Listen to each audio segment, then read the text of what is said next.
Hi, everyone. This is Craig Zelzer from PCDN Global, back with another session in season 11 of our podcast. We're on episode 6, so delighted to be here with you today. We're talking with Florence Navarro from Kichocheo, and we're going to be talking about kind of recruitment and her career path from UN executive to social impact entrepreneur. For people who have not joined us before, the session usually goes about an hour. We really enjoy hearing from people watching live on LinkedIn or YouTube. So please, throughout the session, feel free to put in the comments, particularly on LinkedIn, where you're watching from, a sentence or two about your background, and put your questions throughout the session. We try to get to as many as possible. In about a week or 2 weeks after this will be converted to one of our almost 120 episodes of the Social Change Career Podcast, which you can find on PCDN Global or any of the major podcasting platforms. And just 3 requests. 1, if you like the podcast, hopefully you do, please share and rate it. It helps grow our impact. 2, please follow Florence and Kichocheo on LinkedIn and just follow their work. And of course, PCDN. And 3, if you have any tips for future guests or anything like that, just feel free to be in touch. So again, please let us know where you're watching from and all of that stuff. And I will summarize Florence's bio. She's worked in Central Europe, Africa, and Asia for the United Nations and the World Bank Group, and for global nonprofits and social enterprise incubators. Since 2007, she's supported entrepreneurs around the world to launch and grow their companies. From biodiversity-based to sanitation and edtech businesses. She founded Kichocheo, well, she'll tell us if I'm pronouncing that right, in 2018 to help mission-driven organizations, both for-profit and nonprofit, apply recruiting and retention best practices in a context of resource constraints. Her work is informed by a practitioner's knowledge of team dynamics and her dedication to mentoring the next generation of diverse leaders.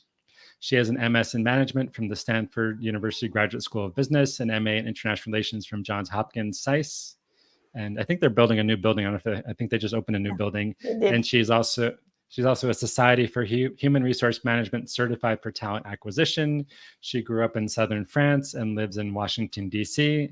I'm based in Medellin, Colombia. So let me just welcome a few people before we get started. And again, feel free to put in your questions. And so let me just say, welcome Jude from Ghana, welcome Courtney from South Africa, welcome Nguvase, I hope I pronounced it correct, from Nigeria, welcome Abdul from Nigeria, welcome my cousin Barbara, wonderful to see you. She works in education and edtech. Welcome Yadis from Kenya, and welcome someone from Athens. I don't have your name. So again, as we're going throughout this, please feel free to share your comments. And Florence, thank you so much for taking time to share your wisdom and your tips and all you and your team do to help both mid-level professionals, senior professionals, and younger professionals and organizations recruiting talent connect. So could you share a little bit about, so this title we came up with together. So how in the world did you go from, let's say, multilaterals, and helping support social enterprise and international development to founding your own recruiting firm? And, what is the theme or the path that ties everything together? Thank you, Craig. So first of all, welcome everybody. We look forward to your questions later. Craig, thank you so much for inviting me. I'm following your podcast. I follow your work, and I really respect what you do. And I think your voice and the voices that you elevate are essential. So thank you very much for inviting me. I feel very honored to be here, and I hope I can give some useful hints and maybe some inspiration. So as you were asking, as we were preparing for this, you actually used the word serendipity, I think. And there was a fair amount of serendipity in my career, especially early on and then later, and I can talk about that later. But so the first 15 years of my career was with the United Nations Development Program, which is more field-based than some others.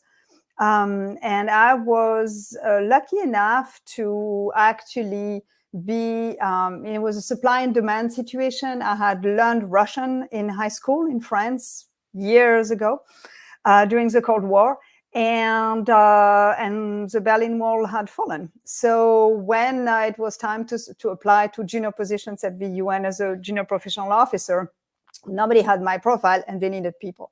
So that was a very lucky break for me. I started my career in Poland and I learned tons, and I had a boss in that situation who was really an amazing mentor, delegated a lot to me, gave me a lot of responsibility very early on in my career. And I have to say that that has helped me grow very fast. And I was able to replicate that then with other people in my life.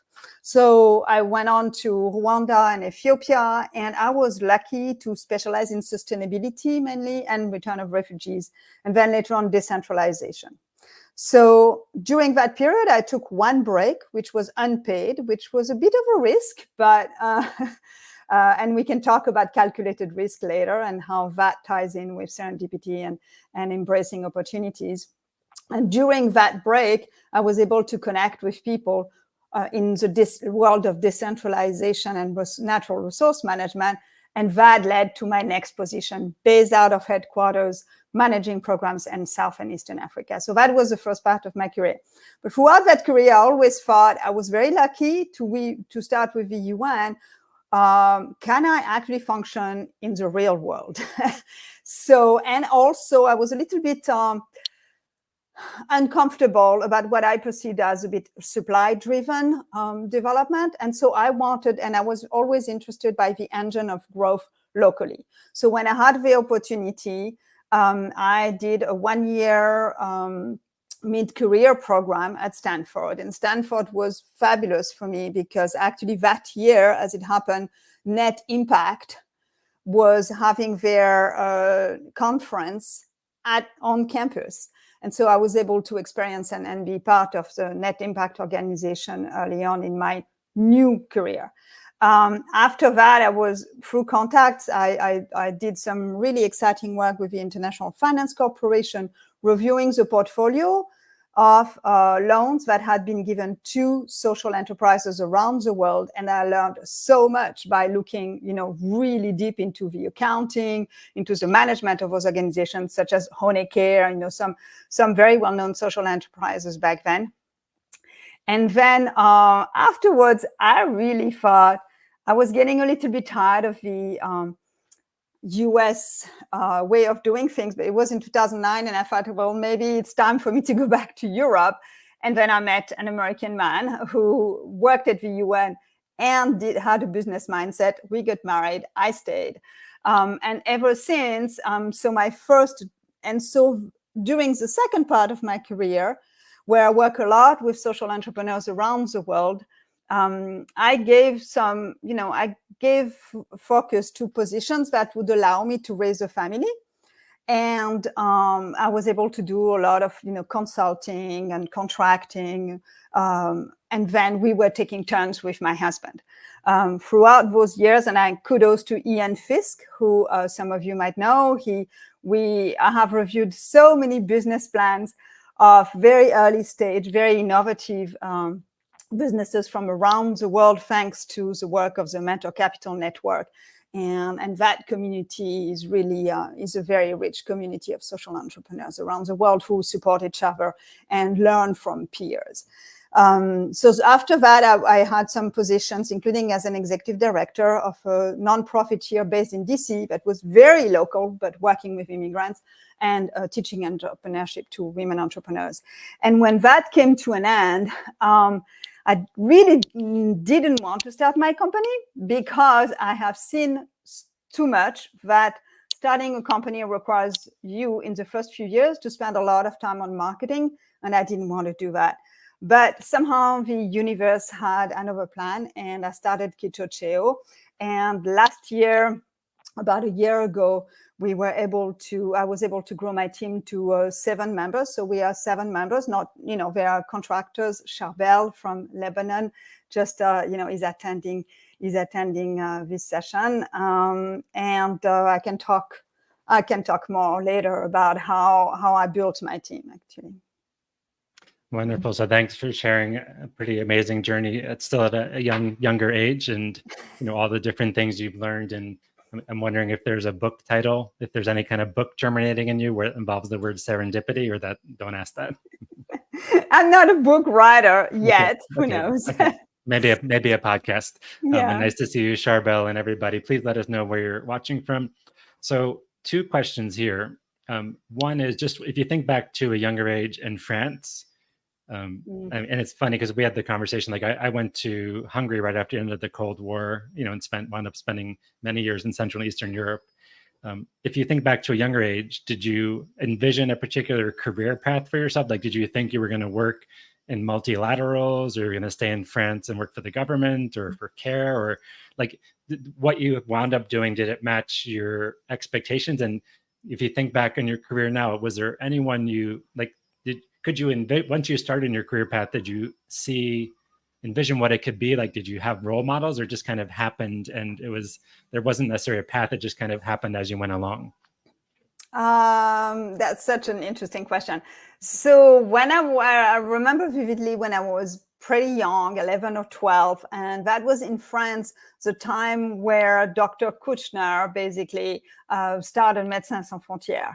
And that really impacted me. I grew up thinking that I was very middle class. And I had, some access to clean water and energy and a shelter. And I always thought that, I was lucky to have been born when I was born, but not everybody has this luck. And I always wanted to do something about that. So very early on, I thought and I actually started studying medicine. It didn't pan out. But my plan was to be working with Médecins Sans Frontières. So while this is slightly different, the lifestyle and the fact that I would have had, some impact on people's lives abroad was always something that I had in mind. And I've been very lucky. But when it was time to choose, so when I failed medicine, because it's very, very competitive very early on in France, it's kind of the reverse of how it's done in the US. I actually went to a career counselor in my school or in my department, and the person said, "Have you thought of international relations?" And I didn't even know that existed as such. And I remember, so I applied for a place called Sciences Po, the Institute of Political Science. Only the Paris school is allowed to call itself Sciences Po. The other schools in Provence are not supposed to, but people don't know what IEP is. And I was really put through the ringer, because when I did medicine, when I prepared for medicine, it was a lot of memorization and everything. All of the skills I needed to get ready for Sciences Po were the opposite of the skills I had developed for 2 years. But I made it into the Institut d'études politiques. And then when it was time to choose my path, I did go into international relations. I studied international relations. I was very good at languages. I really was hoping to travel. But I have to say, I remember very distinctly a discussion with my parents, and my parents saying, yeah, we're middle class, but we don't know anyone among the parliament, among the ambassadors. You're on your own. So I took the risk. Okay. And has the medical training been useful? Have you done any work related to public health, or just interesting? No. But what was very interesting about, because it was just the first year, but it's a great question, because the second year, I remember vividly, I already knew almost everything, right? Because I had memorized a lot. And so I remember the second year in medical school as being an absolute joy, because I was able to make connection between biochemistry and microbiology and anatomy. And I was asking really smart questions to all of the professors after hours, because I was just like, I was putting things together. And so I really enjoyed my second year. I didn't make it into medical school, but I really enjoyed the second year. It's like I had put glasses and I could actually see what was going on. Whereas before I was very, had to. So thanks for the question. Yeah. Okay. I have a couple of alum from Georgetown who went on for medical school. They did the master's in conflict, and that intersection of health and conflict, whether it's direct delivery systems or policy change, is such a critical. I mean, there's so many critical areas, and yes, but in the U.S. medical school is so expensive and so time consuming. It's hard to do both. But there are lots of medical professionals working in humanitarian space. Yeah. So one question: when you started to work internationally, let's say earlier in your career, and when younger people come to you, not so much on the recruitment end, but just the working and development, what skills did you find most useful in starting to do project management and implementation and partnerships? And what do you encourage other younger professionals, maybe in their first 5 years of their career, to think about? Obviously, there's lots of sectors and lots of roles, but are there any skills that you would say in general, whether you're working in your home country, neighboring region, or outside, globally, what are some core skills that you recommend people have in development? So I find this question a bit difficult because I haven't really technically worked in international development for the past 15 years. So I don't want to give you the wrong impression, but some of the things that I see around me with my clients and what I remember for myself, some of the skills that I feel you need at that stage are the same. They're actually more soft skills, right? And I think the essential skill in everything, and that is also to be a leader, is self-awareness, right? Like the sooner in your life you can be self-aware about your strengths. I'm a big believer of the 5 strengths, the Clifton strengths. I recommend it to everybody. I recommend the book to everybody. Unfortunately, I'm not making money off of that. I would be super rich if I did, because I really, really believe, and we've used it in our team. And so knowing your strengths and really understand, and claiming them is very important, I think. And that is at any stage, right, of your career.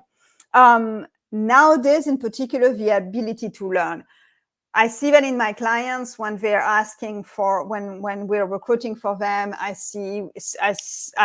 remember when I was there, I knew nothing, right? I had a master's degree, but it didn't prepare me exactly. It was just a way of thinking, a master's degree, especially international relations. And I hadn't actually studied development back then. So my language helped me. And then my ability to listen, like truly listen and pay attention. And the first for learning everything and anything, I think is very important. What else? I think early on, you might have more chances to manage projects and people that you realize. So maybe, try to, if you want to move towards leadership, try to, find intern, if let's say, you have a project or something, and then try to find a small budget and find interns, recruit interns. It will help you, right? Start to learn how to manage, learn how to delegate, and get help for your work. What else? I think one of my big pet peeves is also like, try to think of what you want to learn, not necessarily where you want to be in 5 years. Because the reality, Craig, I think it's true for a lot of people who've been on this podcast. It's probably true of yourself and many people. You are not going to be in 5 years where you think you want to be, but stay open. And especially like, what do I want to learn? So let's say you're a program manager, you want to be assistant resident representative at UNDP, and you're in sustainability and you want to be in education, right? Then start create opportunities, go to conferences, start to create opportunities in that new field, and think of what you want to learn. And then along the way, you might come across something completely different from where you thought you wanted to be. But so thinking of what you want to learn in order to get to the next stage, I think is important. And then don't hesitate to ask people around and observe people around. And on LinkedIn, look at people who are 5 years ahead. What are the skills they have? How do they sell themselves? How do they present themselves? Have they done 3 times 1 year or 5 years? Yeah. I hope that's helpful. And that's not true just in international development. Actually, it's applicable to just about everything. I still see a book there. Maybe I'm gonna encourage you or your team to think about kind of the Kichocheo way of talent. So 2 questions, and other questions are starting to come in. So one question is, lots of people have an image of where they want to be, either now or in 5 years. And obviously the world of work is changing so fast that we can't even foresee some of the job titles and functions, what's going to appear and disappear. But when someone is thinking about working in development or humanitarian relief, often there's this romantic image of, a little bit of saviorism, depending where the person comes from. And so what are some of the things that you would encourage people, particularly, let's say, junior to mid-level, just to be aware of, like, there's the image and then there's like the business, and like, how do you avoid in your own career not getting jaded? And, I'm just putting into context, like, I know people who dream about working for a large multilateral or bilateral, and they wind up and they just hate it because it's like, it's so much. I mean, not that the work's not important, but there's so many layers of bureaucracy. And there's other people who really like that. And other people think they want to be working in the field, whatever that means. I hate that term. And they are not comfortable getting shot at or getting malaria. So just like, any thoughts, like, how do people match their skills to the job market, but also like be realistic? And there's a lot of wonders in this type of work, but there's a lot of dysfunction and bureaucracy. So just any thoughts from your own career as you work with clients? So much to unpack here. I think this is true in work and especially international development. It's true that there is a romantic vision. There's like, when I think back of myself back in the days, I'm slightly embarrassed by who I was, honestly. So, like, it's okay, right? It's well, like, there is gonna be some mismatch. So number one is be prepared that there is gonna be a mismatch, right? I think, and number two, I think what I was talking about earlier, I think if you have a learning mindset and say, okay, well, why don't I like this? So, for example, the bureaucracy. When I was with the UNDP, there was a fair amount of bureaucracy. I was very lucky. In my first job, there was very little bureaucracy because we were not an established office. So everything was, more blank canvas than otherwise it would have been in a regular office. But I have faced bureaucracy at the UNDP, and what I realized years later is that I had actually been an intrapreneur. That term did not exist, but so I just learned I learned the rule. I collaborated with colleagues who knew the rules way better than me because I never had the patience to learn all of the details.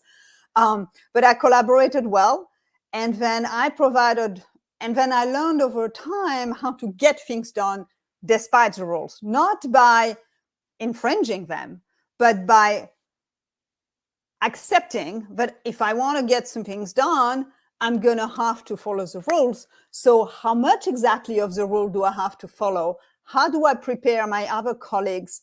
How do I give them all of the information in one piece of paper or two pieces of paper so they can help me get where I want to be, and never lose sight of, like, okay, this is strenuous, but this is why I'm doing this. So that's for people dealing with a bureaucracy.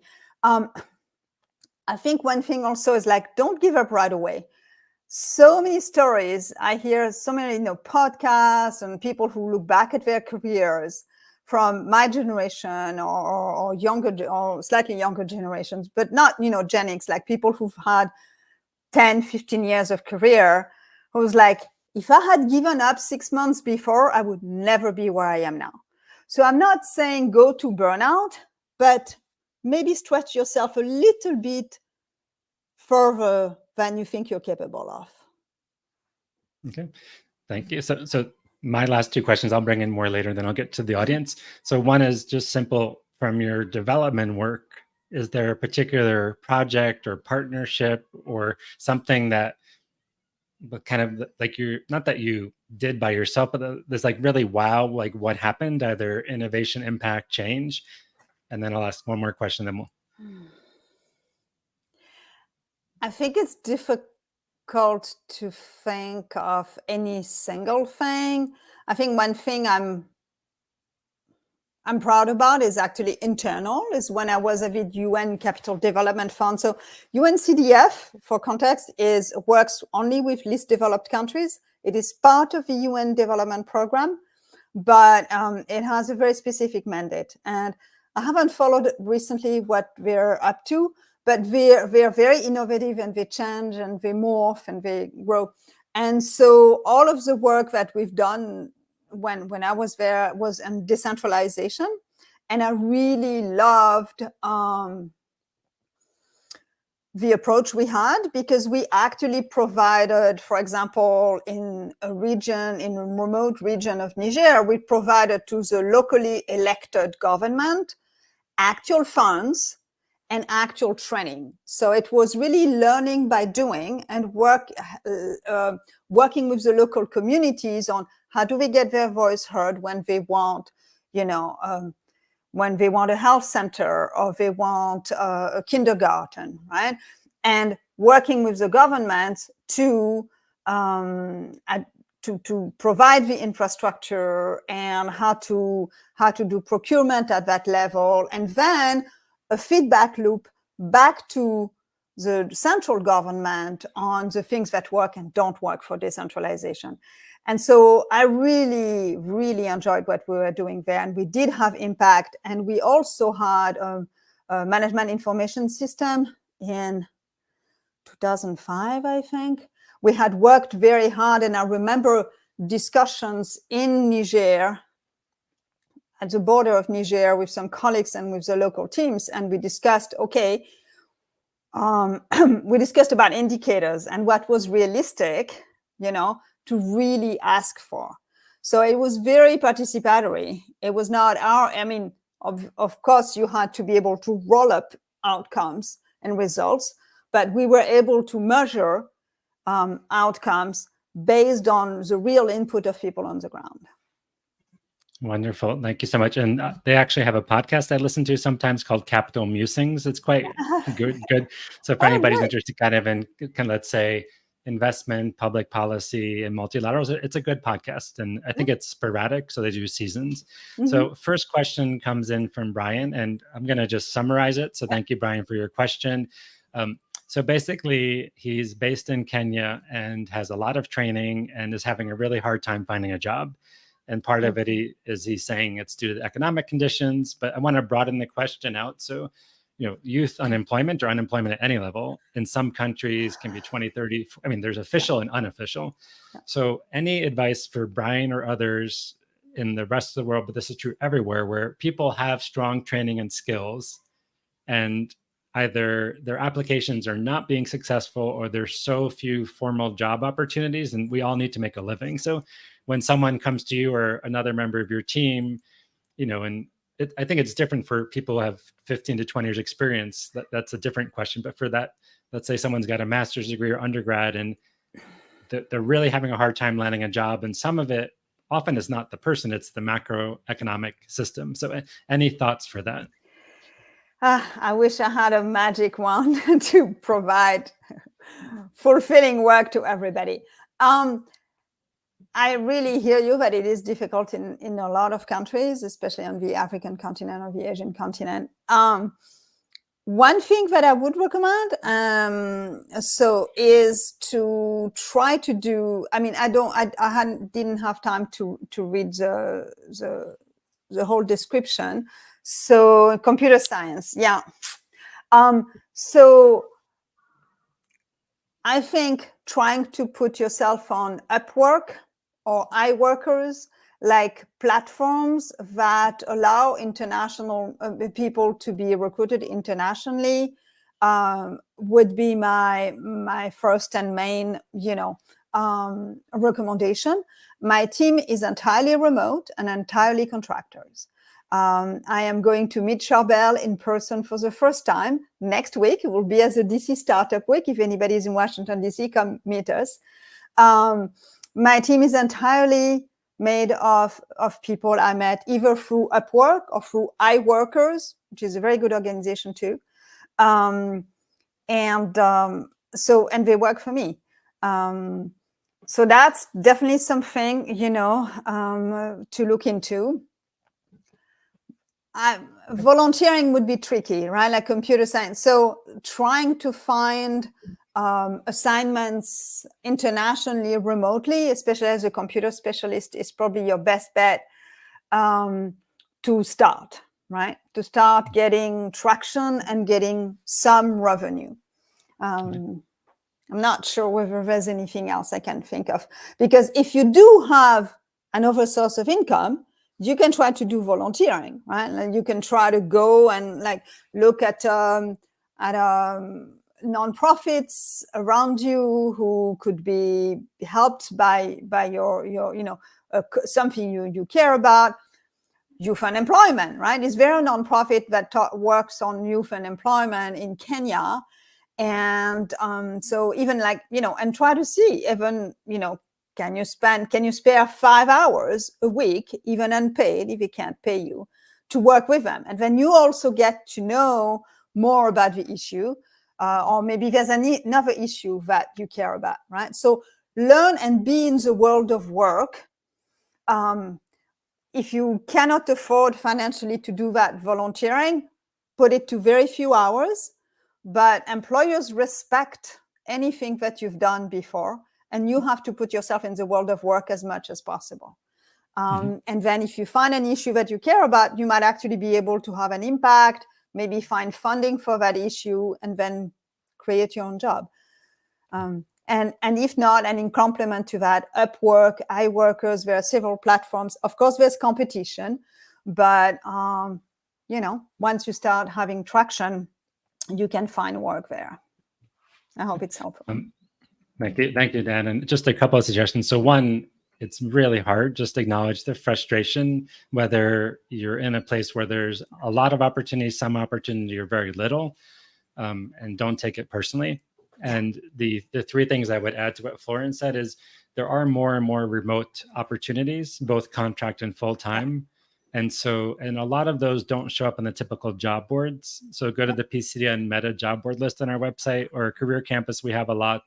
There's some good Slack groups, Facebook groups, but and some of them are kind of scammy. So you have to be careful, because there's just because it's posted doesn't mean it's real. Like, always verify that the job is real, because there's scammers out there. But one is, particularly if you have tech talent, really there's all sorts of great job boards for that. Look at like Andela, like some of the big coding boot camps that are helping place people. A lot of INGOs and NGOs are looking for part-time contractors, startups. Angel List has a job platform, well found. So really look at the remote opportunities, and often they're short-term, but you can extend to longer. And that's really, particularly I have friends in Colombia and all over the world where they can be based wherever they want, whether it's their home country, and working for a global north or regional organization. And that's where you get often better salaries and the best of both worlds. The second thing is look at fellowship. So ProFellow or PCDN are good resources. And then, if you're over 25 and have enough years experience, sometimes UNV, United Nations Volunteers, about 90% of their volunteers are local. So you can look, and it's not paid a full salary, but it's often meaningful paid work. Or look at AfriCorps, Atlas Corps, those kind of places. So and then obviously the other thing is, it looks like you're doing this, is continuous upskilling. And obviously you can upskill too much where you have this whole list of skills and have you applied them, but it's not easy. And then also, universities, some have great career support, a lot don't. So, and obviously universities can be budget constrained, but if there's a way to advocate for that support from your institution where you've studied, again, I think every university should have career services front and central, but let me just put out some more questions. So thank you so much. So Anne has a question, the name. So Kichocheo, where did it come from? And is it Swahili or something else?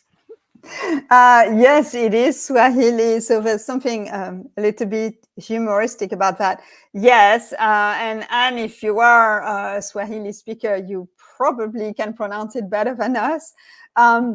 I was told that it can mean, Kichocheo seems to have several meaning, but in the context, it means catalyst. That's how we see it. And it's because we believe that if you have a strong, the right workforce, the right team, then it can catalyze your growth. Kichocheo works mainly with rapidly growing or growing organizations, being for-profit or non-profit, always social impact driven. And so we believe that if you working with us, we help you not only get your talent, but also understand how to do better recruiting. So once we leave, you have a better team, you have more team members who should be able to stay with you and motivated to stay with you And you also have systems that you can use and replicate for your recruiting. So hopefully we are a catalyst to your growth. And what's a bit ironic to that word is that having lived in East Africa myself and having lived all around the world, and I wanted the word catalyst originally, but there were so many, catalyst words. And I wanted a word that could be pronounced easily anywhere in the world. And so what's very ironic about Kichocheo is that most people who are non-American can pronounce it well, but Americans have an issue. So it kind of backfired, but it is a conversation starter. Thanks for asking, Anne. Thank you so much. And Brian just saying thank you, and he's done some work. And then Nguvase is asking about remote work. So again, Upwork, iWork Jobs, PCDN, and our career campus, we have a lot. Relief Web, DevX, some places, but there's a lot of Slack groups. So there's not one place to look for remote impact jobs. There's a lot of remote sales jobs, marketing jobs, coding jobs. But again, always verify, because there's scammers who will take your ID or say you have to pay us to get training, and so don't. If it sounds too good to be true, it's usually not. So that's just one thing to caution about. So one question, and please keep the questions coming in from others, is can you describe? So do you call yourself a talent recruiter, a headhunter, and just for people there's the two sides. So one is the organization that's looking for talent. So why would they consider using you, and what do your clients come for? Why not do it in-house? Mm-hmm. And for the talent, can you explain a little bit how whether it's with you or another, let's say, talent recruiter, what is the process, and what advice would you give to candidates when, if you apply for a job with IRC directly, International Rescue Group, versus when a recruitment company is helping? Like how should candidates interact? Explore, can they contact you in advance? Do you have a database? What advice do you have for candidates when they see it's an executive recruiter or a talent firm? Okay, thank you for these questions. So two sides, right, to the equation. Why clients would work with us? Typically, our clients are like 5 to 40 team employees and contractors. They already have their core values. They know what their core values are. They have a recruitment system, but their team is a little bit stretched, or they feel like they want to extend beyond their network. I hear that a lot, right? We've maxed out our network. How can you help us find people who are beyond that? So that is one of the reasons. The second reason is we are very structured as an organization, and we really help you as a client go through a process. So we help all the way from, we take a step back. I talk about the importance of self-awareness in candidates. It's also important in clients. We like to work with people who are organizations who are pretty self-aware. And so we start with your core values. Do you know your core values? Are they on your website? And we use core values throughout the whole recruitment. And then we also help our client like rewrite the job description, make it simpler or more focused, or, do you really need a master's degree, for example? Less and less so, and I think we might get to that later. What is required versus what is nice to have. And then we help them. We really are partners. So we are pretty much embedded in our clients' organizations all the way through. And we also communicate with the candidates on a regular basis. So our clients also appreciate, and I'm excited because we're about to put some candidate testimonials who are very people who have not been accepted for positions for which they applied through Kichocheo for some of our clients, and they rave about their interaction with us. So that is very satisfying for us, because that's one of the reasons why I started Kichocheo, is I wanted to create a different recruitment experience. So candidates working with recruiters, I cannot speak for all of the recruiters because of what I just said, right? Like we are really trying, I don't want to say anything ill about recruitment. There's like everything else in the world, there are, companies you really are not fun to work with, and recruiters who are amazing. There's a whole gamut. So I can't speak for everyone, but I personally, I feel that as a candidate, you can maybe allow yourself to be a little bit more open with a recruiter, because a recruiter, wants to place you at some stage. And so things that you might not want to disclose, at least early on in the processes, and it's not even legal, right? With some clients, you might be, if you're thinking of building a relationship with us over time, you might be willing to share certain things. For example, I absolutely need health insurance because a member of my family, and you're not going to say that first thing to a client, to an employer. You're going to keep that for the last. But for us, I feel like you can be more open, especially with Kichocheo. And with a lot of recruiters, not everyone, but with a lot of recruiters, it is in your advantage. It's to your advantage to be as open as possible. Like, starting a family is important to me. Again, like I'm not going to ask you because I can't legally. But at Kichocheo, we really try to help you be a thriving human being who is recognized and well rewarded and recognized in your place of work, right? And so we think of you as a whole human being, and we encourage you to share the things that are important to you. There are times in your life when you are constrained in the salary that you can accept, in the benefits that you can accept, in the location. And 3 years later, you might not. You might, and so we also can help you say, listen, this position is really hybrid and it is in Arkansas. Don't think that no matter how exceptional you are not going to convince our client that you can work entirely remotely. And so that's one thing that I'm very big on. We're very big on, like, try not to lie to yourself. A lot of us, I've done it. A lot of us have done it, right? When you're desperately, especially to look for work, you can lie to yourself and lie to, recruiters and others, like, yes, I'll move, or yes, I can accept this salary. We actually have had cases where people got very excited about an organization. They were that close, they accepted the offer or something like that. And then they're like, oh, wait, no, I can't with that salary. I'm like, we've told you the salary since the beginning. You could have done your research through Glassdoor. So there are different means nowadays to have more information about what is the standard salary and what is the cost of living in a place. Do your research before you accept something, and especially before you go further. Okay, wonderful tips. So just, PCDN, DevX, Impact Pool, Relief Web, LinkedIn, follow hashtag job fairs. There, Samiracon from Microsoft has a great group. PCDN, like, you can find a lot of remote things. And again, Slack, I like Slack, or, Telegram. There's some good groups too. So please keep the questions coming. And one thing, when you think about salary, so I'll tell a quick story. I've had successful salary negotiations. I've had unsuccessful ones. I've hired people, done salary negotiations, and I'll tell two quick stories. Then I want to hear your input. So once I hired somebody, with a team, and they didn't negotiate any higher salary.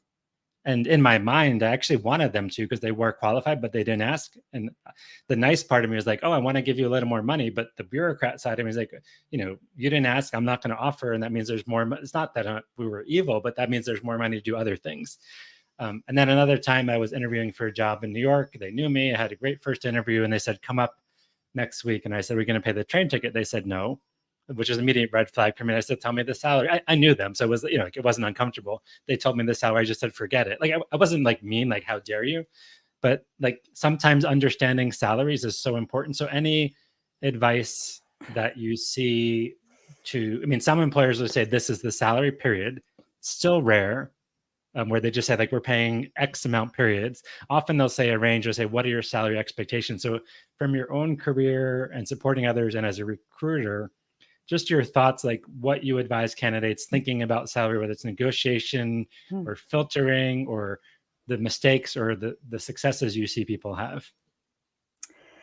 Those are great questions. There's no absolute science, right? It's a science and it's an art. First of all, we're at Kichocheo, we're a big fan of advertising salaries. So we do not work with organizations, like we try not to. There's been one exception, and I understood the exception. They convinced me. But usually, like, we do not, there's a salary range. So you already know as a candidate, yes, I'm applying, I'm not applying. Again, don't lie to yourself. If it's 30% less than what you would accept, read the benefits, don't apply if you're not gonna like. So if you think that, so that's the one thing, right? Like, don't lie to yourself, do your calculations, cost of living and everything. Once you've done that, you have to also think of like what you're really willing to accept and not, and at which stage of your life, and how important it is. Fortunately, so it used to be until recently, right, that it was legal to ask your former salary. I think it's less and less able. So fortunately, the one thing now, like, let's say, well, this time I can accept 110 for a high-level position. I don't want to, but I love this organization. I'm going to learn everything I want to learn in the next 3 years. In the past, you could not really afford to do that because your next employer would have said, oh, you were paid 110, I'm not paying you more than 115. But now, most people, you can't ask that question anymore. Depending, I don't know, it depends on the countries and everything. So if you're in a situation where you can accept something and you don't fear, right, the consequences in the future, have some flexibility and look especially at what can you learn and what are the benefits, right? Don't ask at the highest right away unless you have very good reasons to. Things that we see, and like my clients complain about it, and I can understand, like, I think it's very important, like, believe me, I think everybody should know their worth and should advocate for their worth, but also be reasonable. And, like, it is rubbing employers the wrong way when you are pretty junior and you come and you say, oh, I want to be at the top of the bandwidth right away. It's not always very attractive. And there might be reasons why, maybe you have a longer experience, or maybe you bring fundraising, or maybe, there might be very good reasons why you ask for the top, and please, by all means, do. But don't systematically think that you should go at the top. Again, this is the difference between working with some recruiters and working directly with employers. With us, you can be pretty open. And Charbel, who's attending today, is amazing at being very true with you. And so we have a screening call very early on, and we're being very honest.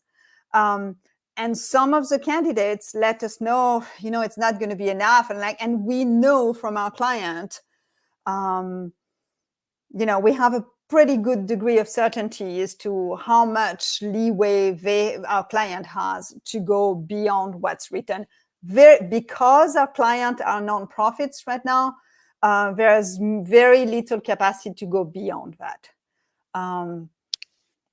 But again, like, if it's a 5% or 10%, okay. If it's 30%, don't even go into the discussion. Don't apply. Okay. Unless, don't apply unless if you are using that as an opportunity to better know. So if you want to apply, if it's not exactly what you're looking for, but you need practice, apply and stay in for like stage 1 and stage 2. After stage 2, don't spend too much time. Don't waste our time. Don't waste your time. But in the early stages, yeah, you can apply and see how far you go, even if you're not interested in the salary. Okay.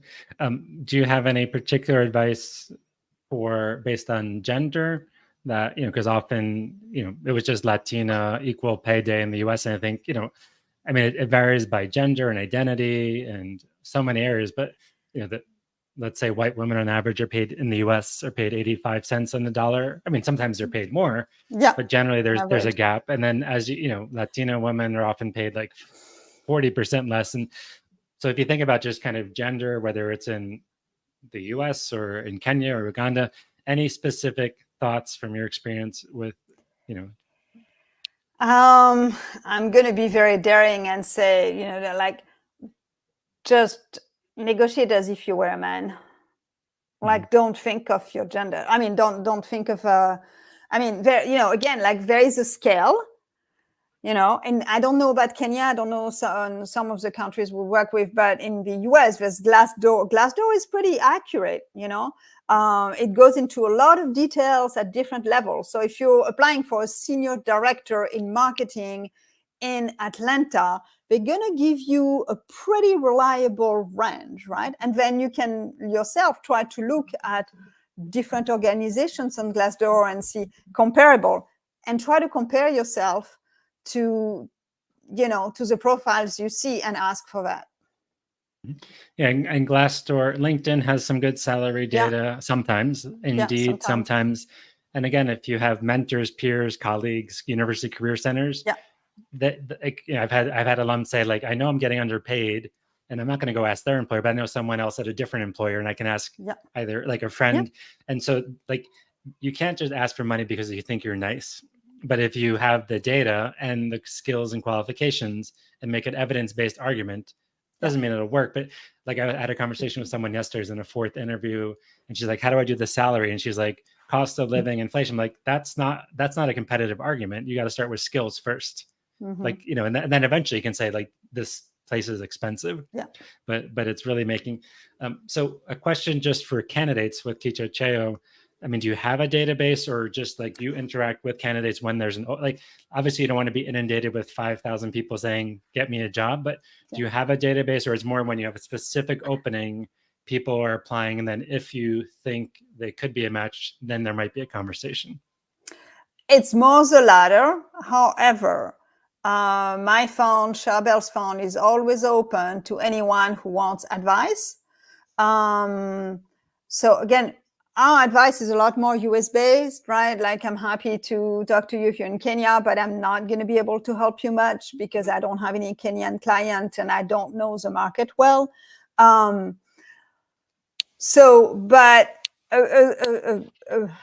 say a special request, please, if you want to connect, because I actually saw that there were several people who connected with me, I think, in preparation for this podcast, and I was excited.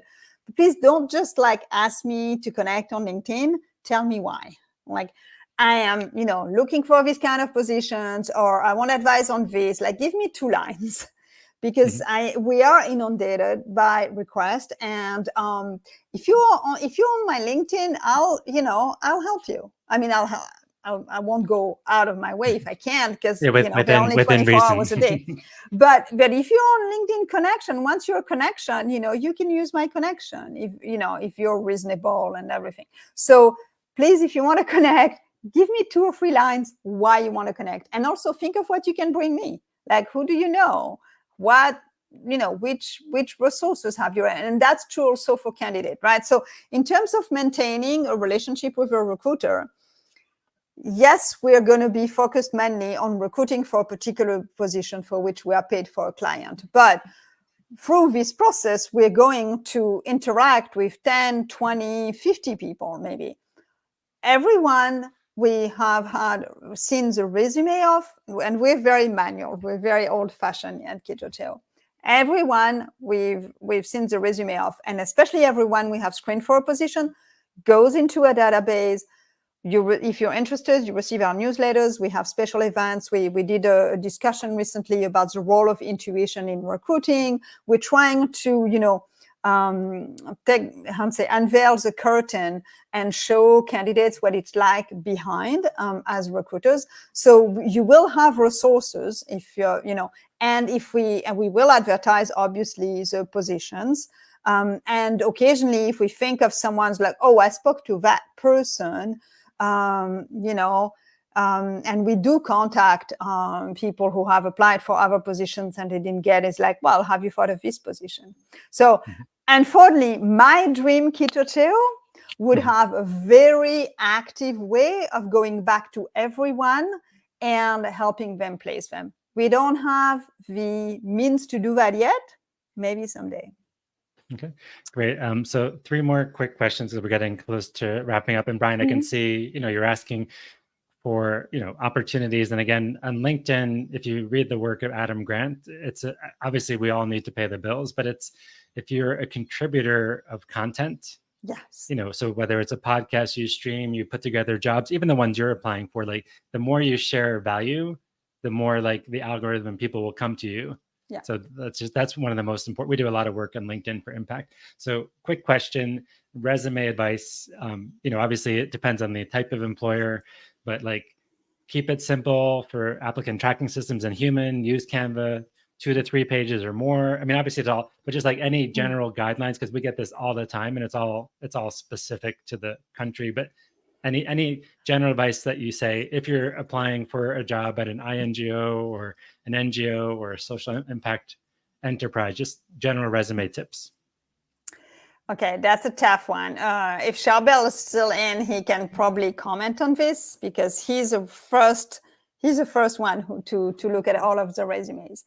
But keep it simple, make it easy to read. I recently read something that, and I don't know where it was, that showed you how the eyes of a recruiter go, like there's a certain way. So the second and third line of each bullet is not super important, but the first line, and then, there's a way that I don't remember the research you seem to know. So that research is very important, right? I do not personally understand. And so I actually, there are coaches and people I refer people to for resumes. I cannot advise you personally on how to be properly read by a machine. We don't use machines ourselves. So we're still very old-fashioned, which is why many people get a chance for our clients.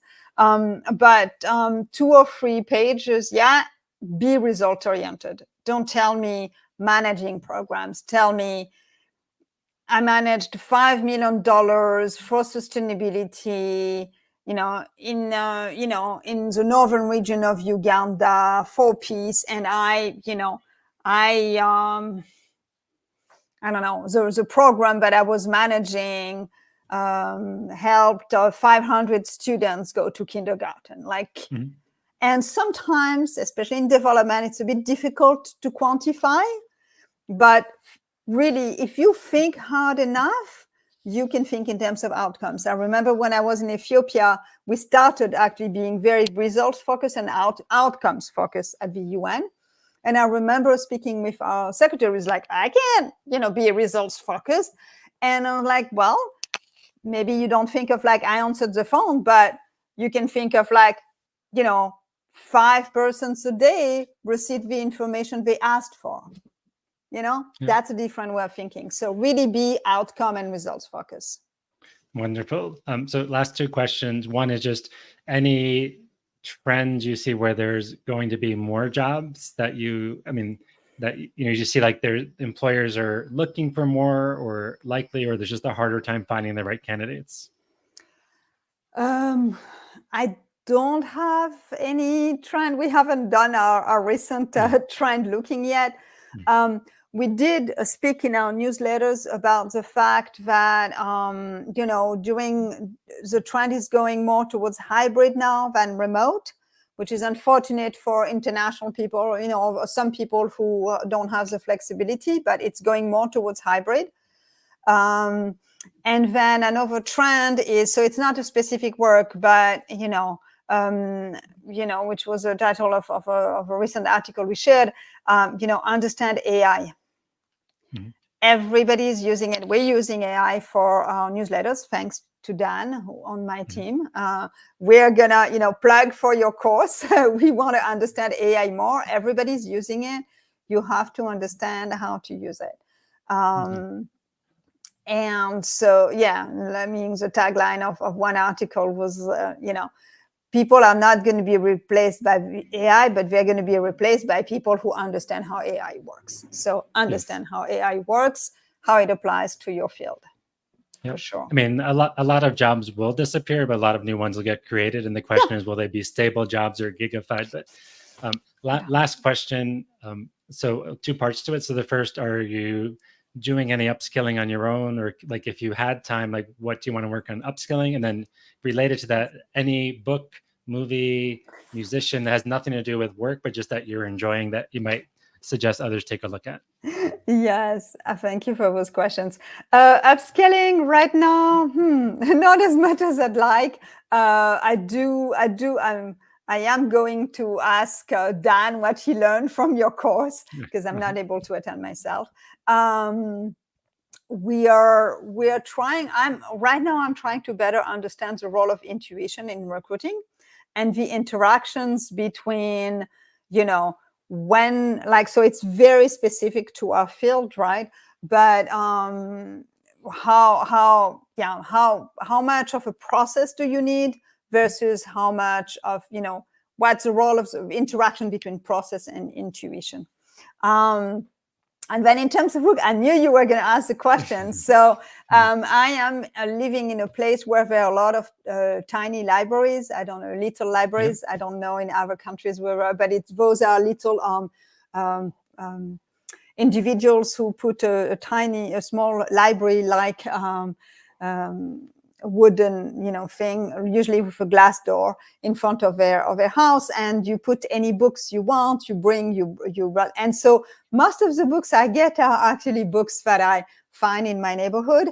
And one I wanted to give a shout out on is called Love in Color by Bolu Babalola, who is a British Nigerian journalist and writer.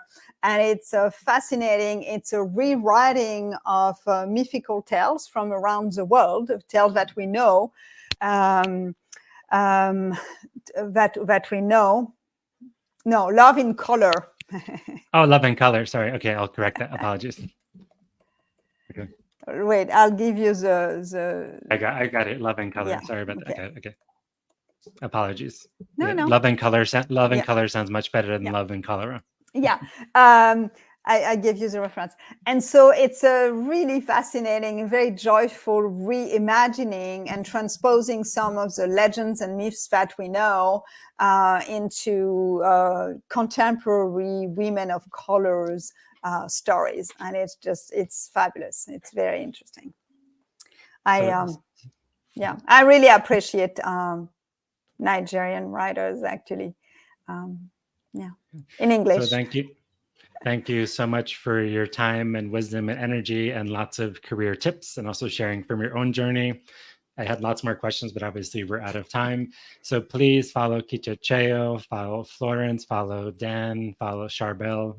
Charbel shared his contact information, or just go to Kichocheo website. You follow them on LinkedIn. What's the best channel? So I assume LinkedIn, or just LinkedIn. LinkedIn, we usually put a lot of information about definitely the jobs we advertise for, but also some advice on our upcoming events. We have an event in in a little while that is going to talk, which is more versed towards recruiters. It's for recruiters and employers. It's a role of immigration. How do you consider immigration issues in your recruitment strategy?